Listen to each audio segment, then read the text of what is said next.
Hoy vamos a hacer un top de libros. Sí, hace mucho que no hacía un top de libros por cuestiones que ya expliqué en su momento. Sin embargo, quienes me siguen desde el inicio de este canal comprenderán por qué este video es especial, porque es como un recuerdo de aquellos años, pero también comprenderán las razones por las cuales dejé de hacer ese tipo de videos, y es que es imposible encontrar un criterio objetivo que nos permita jerarquizar una obra, bien sea literaria, científica, filosófica o de cualquier ámbito. Razón por la cual yo siempre he dicho que estos top deben ser tomados siempre como una curiosidad, como una charla entre amigos que discuten entre las cosas que les apasionan.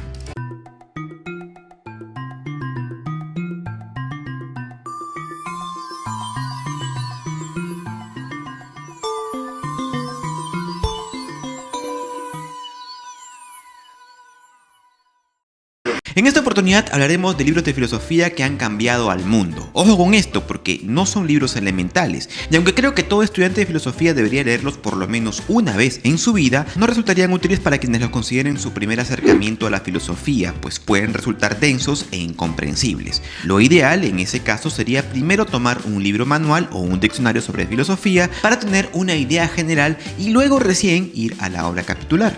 De todos modos, los libros que están en esta lista los he clasificado pensando más cómo han transformado a la sociedad, a pesar de que muchos de ellos no sean mis favoritos. Por ejemplo, a mí me gusta mucho Así habló Zaratustra, pero no considero que haya conseguido por sí solo una transformación mayor que los libros que estén en este top. Tampoco vas a ver a continuación libros que sean necesariamente famosos. Por ejemplo, El Príncipe de Nicolás Maquiavelo puede ser muy conocido, pero clasifica más como un manual de filosofía práctica. Por último, tampoco vas a ver libros que estén de moda. Por ejemplo, el último libro de Slavoj Žižek, La nueva lucha de clases. Este tampoco clasificaría, pues no es igual estar en boga que tener una repercusión, y no sabemos cuánta va a tener en el futuro. Y esto viene al caso mencionarlo porque algunos de los libros que están en este top de algún modo ya están desfasados hoy en día. Sin embargo, en su momento no solo fueron relevantes, sino que abrieron una nueva puerta en la historia de la humanidad. Y con ese criterio hago la presentación, pues estos son los 10 libros filosóficos que han cambiado el mundo en orden del menor al mayor impacto. Número 10. Cuando hablamos de libros desfasados debemos recurrir siempre a Suma Teológica de Tomás de Aquino, ya que fue escrito en un tiempo en el que se entendía que la filosofía debía ser la sierva de la teología, de manera que Tomás de Aquino, como un doctor de la iglesia, fue uno de los primeros en teorizar el cristianismo y darle un trasfondo filosófico, en el sentido de que si bien el criterio previo dictaba que la revelación debía ser asimilada como un dogma de fe, la filosofía de Tomás de Aquino y antes la de Agustín de Hipona intentaron darle una vía racional al asunto a través de la metafísica. Claro, es verdad que en gran parte Suma Teológica a veces solo se limita a hacer eco del pensamiento aristotélico, que fue concebida más bien como un manual para la educación teológica, pero lo que no se puede negar es su influencia posterior y cómo reconfiguró las estructuras más profundas de la Iglesia Católica, que mal que bien ha sido uno de los principales moldes de la cultura occidental de la que hoy formamos parte. Número 9. Hemos visto un ejemplo de un libro que de manera indirecta cambió el mundo occidental en una era. Ahora quisiera oponer su contraparo oriental, salvando las grandes diferencias. Me refiero al I Ching, o el libro de las mutaciones, que apareció cerca del año 1200 antes de la era común, y se trata de una compilación de saberes que se cree fue hecha por Confucio y sus alumnos de textos mucho más antiguos. El I Ching es un tratado metafísico que nos habla de la energía creadora y cómo esta afecta a las personas. Nos habla además del cambio como lo único real y la eterna lucha entre parejas de opuestos. Y aparte nos adentra en la ética y en los modelos de conducta que aún hoy en día siguen siendo practicados no solo por las llamadas religiones orientales, sino por la mayoría de sociedades de esa parte del mundo. Seguro ahora me preguntarás, entonces Josué, ¿por qué este libro no está más arriba si es que parece el libro definitivo de filosofía? Pues bueno, por un concepto que expliqué en mi video sobre la filosofía oriental, y es que los significados de filosofía, religión, adivinación y sabiduría en el antiguo oriente no son tan precisos y la mayor parte del tiempo se entienden como una amalgama del todo. No me queda claro, al menos a mí, la intención filosófica que sí tienen los textos que vas a ver a continuación. Y por eso mismo, eso me llevó a hacer una odiosa comparación con el puesto anterior, cuando te mencionaba que Suma Teológica era un libro donde la filosofía se ponía a disposición de la teología. Número 8. Fenomenología del espíritu es la obra más importante del filósofo alemán Gregor Wilhelm Friedrich Hegel. Sin duda no es mi filósofo favorito, pero ya que estamos hablando de libros que transformaron el mundo, me parece que Fenomenología del espíritu, con todos sus aciertos y deslices, resulta más importante que otros libros por lo que posibilitó después. Y creo que ya sabes a qué me refiero. En fin, Fenomenología del espíritu nos explica que existen por un lado el espíritu y por otro lado la naturaleza. La naturaleza viene dada y es estática, y el espíritu está en movimiento y en desarrollo dialéctico. Según Hegel, todos los fenómenos de la naturaleza y de la historia son formas de manifestación de un espíritu absoluto, y el conocimiento humano tiene como fin alcanzar ese conocimiento. Número 7. El mundo como voluntad y representación de Arthur Schopenhauer fue un libro que tuvo muy mala recepción inicial. De hecho, se dice que su editor lo acabó por rematar como papel de desecho. Sin embargo, tiempo después, con las obras de madurez del autor, se revaloró por todo lo alto. Y a mí en lo particular creo que es uno de los libros que más me ha contagiado esa fascinación que tengo por la filosofía. Entonces te preguntarás, ¿por qué no va más allá de este top?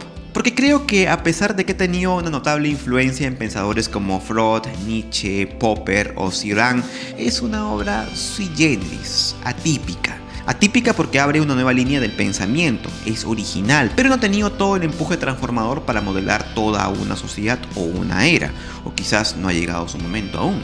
En fin, el mundo como voluntad y representación se plantea como una ruptura con la filosofía kantiana que aún sigue influyendo a pensadores contemporáneos y más bien nos propone un punto de encuentro con la filosofía oriental. Nos habla principalmente de la voluntad, la que describe Schopenhauer como un continuo devenir en el que se afirma el querer vivir, una voluntad ciega que nos mantiene por la fuerza en este mundo que es el peor de los mundos posibles, contra toda lógica que nos llevaría a tomar la decisión de tomar el eterno descanso. Número 6. El Leviatán de Thomas Hobbes. No se puede negar la importancia de la obra de Hobbes en la configuración del Estado moderno. Este libro, que hace referencia al monstruo bíblico Leviatán de poder descomunal, nos describe a la persona como un ser no sociable por naturaleza que busca su propia conveniencia y que para evitar conflictos con otros seres humanos llega a un acuerdo con los otros a través del contrato social, entendiendo que las ventajas comunes son más auspiciosas que las ventajas individuales. Es un libro que transformó la manera en la que el mundo percibía la sociedad, en el sentido de que antes entendía que había una especie de fuerza natural que nos empujaba a confraternizar, como un sentimiento de manada. Hobbes, por el contrario, cuestiona esto y llega a fundar las bases del Estado y del derecho moderno.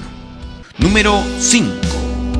Aquí ubicamos a la República de Platón. No se puede negar que todos los diálogos de Platón influyeron notablemente en la cultura occidental y creo que todos tienen un logrado desarrollo filosófico, pero creo que entre todos los diálogos el que más destaca por su influencia es sin duda la República. Aquí Platón nos describe la sociedad ideal para él, la cual debería estar dividida en una parte inferior que sería la clase de los trabajadores manuales, una clase media ocupada por los guerreros y en la cima la clase de los dirigentes, que vendrían a ser los mejores dotados intelectual y éticamente, en donde se puede encontrar la figura del rey filósofo. Es importante esto porque aunque muchos describen esta obra como una utopía, yo también lo hice alguna vez, en realidad terminó por definir toda la conformación social de la Edad Media, donde la aristocracia era, en teoría, el gobierno de los mejores. En teoría. Número 4. Crítica de la razón pura. En esta obra, Kant intenta la conjunción del racionalismo con el empirismo. Kant filosofa sobre la forma en la que conocemos, cómo y bajo qué condiciones la razón funciona, por qué existen los juicios a priori. ¿Puede ser la metafísica una ciencia?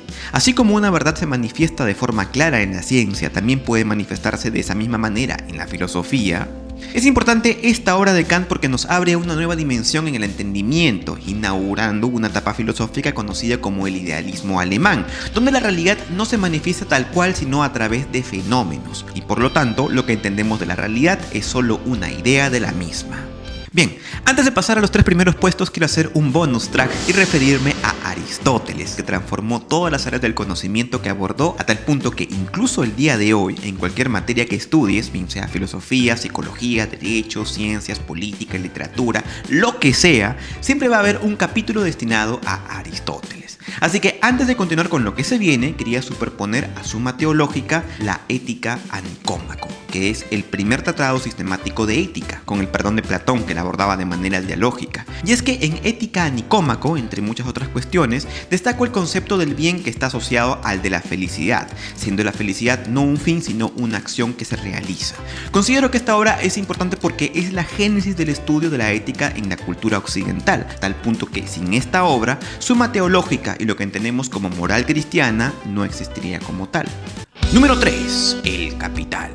Pese a quien le pese, estés de acuerdo con Marx y Engels y lo que apalancaron luego, no se puede negar la importancia de esta obra y cómo ha transformado al mundo a lo largo del siglo XX principalmente. Se trata de una obra filosófica enfocada en la política y en la economía humana que intentó servir de sustento científico al socialismo de Saint-Simon. ¿Recuerdas por qué decía que era importante fenomenología del espíritu? Porque aquella obra fue el terreno donde Marx erigió su materialismo dialéctico, que no era un término ni suyo ni de Engels, pero que sirvió para describir su pensamiento como lo que consideraban una superación al mismo Hegel. Lo importante del Capital, sin embargo, es que cuestiona la forma en la que la sociedad genera riqueza y propone una serie de reformas económicas, humanistas y políticas que transformaron países como la antigua Unión Soviética, la República Popular de China, Corea del Norte, Laos, Cuba, Vietnam y, aunque a algunos no les guste, también a la Alemania nazi. Número 2. Bien, aquí debo volver a citar a Aristóteles porque además de la Ética a Nicómaco tiene una obra que, si bien no es tan citada como el texto filosófico, ha cambiado profundamente la forma en la que conocemos el mundo y ya vas a ver por qué. Antiguamente los límites del saber no estaban tan definidos como ahora. Un filósofo era una persona que no solo hablaba de ideas abstractas, de lógica y de moral, sino que además practicaba en buena parte la ciencia, la política, el derecho, la literatura, la medicina y demás. En ese sentido, se suele decir que Aristóteles es uno de los padres de la ciencia, y lo es principalmente por esta obra, la Física o la Filosofía Natural de Aristóteles, donde el pensador desarrollaba la mayoría de sus teorías científicas, como por ejemplo la composición de la Tierra, el espacio, la mecánica, los 4 elementos y otras más. El nivel científico de esta obra también se hace patente en la teoría de la generación espontánea. Aristóteles aquí se apartaba del misticismo y creía que la vida se podía generar de manera azarosa, a través de la humedad y la descomposición. Esa teoría estuvo en rigor hasta la Edad Moderna, más o menos, cuando fue objetada y finalmente quedó desfasada. Sin embargo, lo interesante del caso era que Aristóteles, cientos de años antes de la Era Común, ya centraba las bases para una ciencia basada en la observación. Una observación incompleta, es verdad, pero una observación como principio fundamental. Es de esa forma el libro de Aristóteles una obra desfasada, pero de tal importancia que sin ella no existiría una ciencia como la que conocemos hoy. Número 1. La obra de René Descartes ha sido objetada muchas veces, incluido su pensamiento capitular, el cogito ergo sum, que de hecho se disputan su autoría otros pensadores. Pero si tenemos que hablar del libro que cambió el mundo, que nos hizo pasar de la Edad Media a la Edad Moderna, no solo en el terreno político y social, sino filosófico y científico, tenemos que hablar necesariamente del Discurso del Método, cuyo título completo puede dar más luz sobre el asunto. Discurso del Método para conducir bien la propia razón y buscar la verdad en la ciencia. En esta obra, Descartes esbozó su propio método de investigación basado en la introspección y el razonamiento, ya que las formas tradicionales no le permitían proporcionar un conocimiento claro y seguro. Entonces, el pensador desarrolla una serie de reglas que posibilitarían luego el método científico moderno, en el que hoy se basan todas las ciencias, y abriría paso así al racionalismo filosófico. Estos son pues los libros de filosofía que cambiaron el mundo. ¿Estás de acuerdo con la lista? ¿Añadirías alguno más?